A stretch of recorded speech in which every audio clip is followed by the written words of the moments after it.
LFM, l'invité de Julie Marty. Coup d'envoi aujourd'hui en ce lundi 11 mars de la Semaine internationale du cerveau. Et on en parle ce matin avec Rolf Frischknecht. Bonjour. Bonjour. Vous êtes membre du comité de Fragile-Vaux, médecin de réhabilitation à la retraite. Cette semaine a donc lieu la Semaine internationale du cerveau.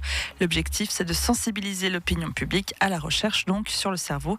Chaque année en Suisse, 26 000 personnes sont victimes d'une lésion cérébrale. J'imagine qu'il y a de nombreux types de lésions cérébrales. Qu'est-ce qu'on entend concrètement par ce terme-là ? Donc c'est une lésion au cerveau qui peut être soit, disons, par maladie ou par accident. Donc dans les maladies, on a les ischémies, c'est-à-dire donc manque de circulation par une artère bouchée.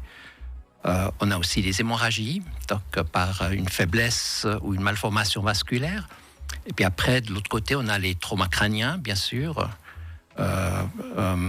Et puis donc on a des méningites, c'est devenu assez rare, et puis aussi les tumeurs cérébrales.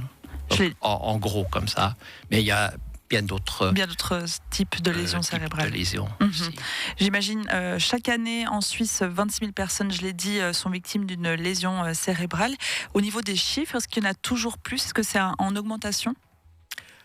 Alors oui, parce qu'en fait l'incidence, comme on appelle, disons, la survenue d'accidents vasculaires augmente avec l'âge. Alors on dit que généralement, pour 10 ans d'âge, 10% par 10 ans d'âge, comme ça, c'est-à-dire un doublement tous les 10 ans, disons-le comme ça. Et puis, comme la proportion de personnes âgées dans notre société augmente, ça augmente aussi le nombre d'accidents vasculaires. Vous êtes aujourd'hui à la retraite, mais vous avez pendant longtemps été au contact de ces personnes qui ont été touchées par des lésions cérébrales. Quels sont les premiers signaux ? Alors, les tout premiers signes que tout le monde devrait pouvoir repérer, parce que c'est important de se rendre à l'hôpital très rapidement, c'est quand on a une paralysie d'un hémicorps, par exemple. Des fois, ça peut être juste au niveau de la face. Donc, des fois, ça peut être une vue double, ou des troubles de l'équilibre subites avec des vertiges, c'est un autre signe, ou alors des troubles du langage qui sont souvent mal jugés parce que les gens parlent un charabia que les autres ne comprennent pas, et dans certaines circonstances, j'ai vu que c'était confondu avec l'ivresse, alors que c'est pas du tout ça. Donc, quand il y a des signes de ce type, il faut aller très rapidement, 144, et puis l'hôpital, pour qu'on puisse se traiter très vite si c'est un accident vasculaire. Aujourd'hui, quand on est atteint de lésions, comment se passe la récupération des patients ? Alors généralement, donc, la première étape, c'est le traitement, donc, dans ce qu'on appelle les stroke units, donc ces unités spécialisées, comme on en a une au CHUV aussi, qui corrigent tous les facteurs, disons, je veux dire, qui pourraient influencer défavorablement l'évolution. Et ensuite, on passe dans un stade de réhabilitation où les gens donc, s'exercent à récupérer les fonctions perdu le plus possible.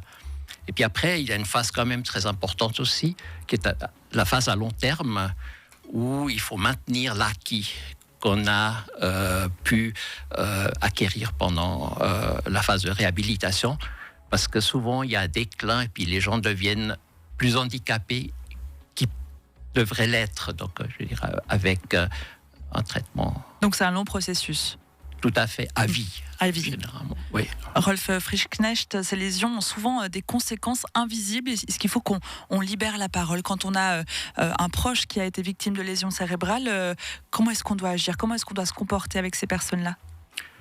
Je pense qu'il faut d'abord essayer de comprendre. C'est surtout très prégnant pour les traumas crâniens, donc, où il y a des troubles de type, on appelle ça comportementaux, neurocomportementaux, et il faut les comprendre et puis apprendre à gérer, je veux dire, ces situations, parce que c'est pas les personnes, c'est leur cerveau qui est à l'origine et on pourrait des fois l'interpréter comme mauvaise volonté ou voilà. Je veux dire, on juge des fois selon notre expérience de vie qui nous induit là en erreur. Donc on minimise en fait un petit peu les conséquences. On voit pas juste. C'est-à-dire on prête des intentions aux gens qu'ils n'ont pas du tout. Hein.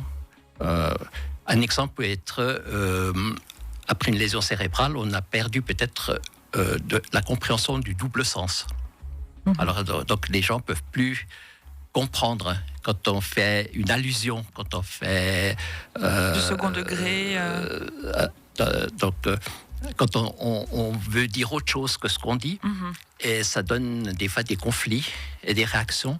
Alors donc c'est ça qui rend des fois ces situations difficiles. Il y a différentes structures, dont Fragile Vaud, qui sont disponibles pour justement prendre en charge les personnes qui sont atteintes de lésions cérébrales. Comment ça se passe concrètement ? Alors, nous avons une helpline, donc les gens peuvent appeler, peuvent poser des questions. Si nécessaire, donc on les convie à des interviews, donc je veux dire à des entretiens. On a des groupes de parole pour les proches, c'est aussi très important, et pour les concernés. Et puis on a aussi une partie ludique, donc occupationnelle, donc où on fait des excursions, on visite ensemble, et puis aussi des séances d'information. Et on fait aussi des efforts, comme aujourd'hui ici, auprès de la population pour informer. Dire que vous êtes présent. Rolf Frischknet, vous êtes membre du comité de Fragile Vaud. Le site de Fragile Vaud, je le répète, c'est fragile.ch. Et puis concernant cette semaine du cerveau, de nombreuses activités sont proposées. Plus d'informations sur lasemaine-du-cerveau.ch. 7h27, bienvenue sur LFM.